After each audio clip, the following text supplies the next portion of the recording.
Bye bye బాబు,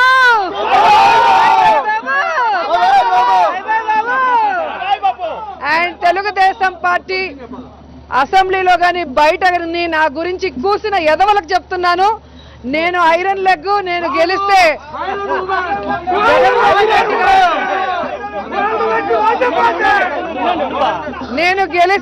జగన్మోహన్ రెడ్డి గారు ముఖ్యమంత్రి car అని చెప్పిన ఎదవలందరికీ ఈ రోజు తెలిసిందా, నేను గోల్డెన్ లెగ్, మంచి ప్రజల కోసం పనిచేస్తాను, పార్టీ కోసం పనిచేస్తాను. ఖచ్చితంగా తెలుగుదేశం పార్టీ చేసిన అన్యాయాలకి, అరాచకాలకి, కుట్రలకి భూస్థాపితం కాబోతుంది. ఖచ్చితంగా నా ఉసురు చంద్రబాబు నాయుడుకి తగిలిందని కూడా ఈ సందర్భంగా తెలియజేసుకుంటున్నాను. ప్రత్యేకంగా మంగళగిరి నియోజకవర్గానికి వచ్చేగల 1985 తర్వాత మంగళగిరి నియోజకవర్గం పైన పసుపు జెండా ఎగరలేదు. తెలుగుదేశం, జనసేన, భారతీయ జనతా పార్టీ నాయకులందరి కృషితో ఈరోజు 91,000 వైచులక మెజార్టీతో నేను గెలుస్తాం జరిగింది.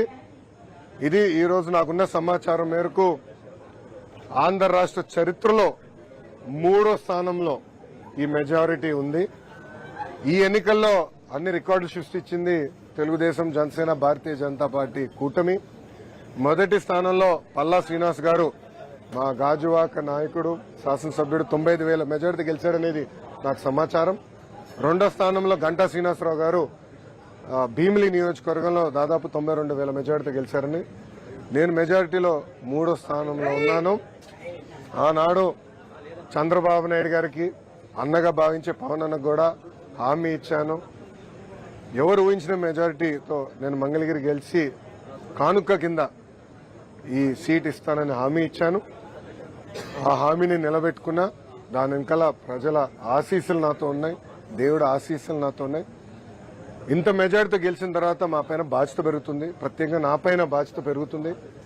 మంగళగిరి ప్రజలకి నేను అనేక హామీలు ఇస్తాం కూడా జరిగింది.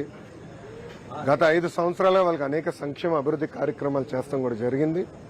వచ్చే 5 సంవత్సరాలు వాళ్ళకి అనేక పనులు చేయాలి, ఇచ్చిన హామీలు నిలబెట్టుకోవాలి.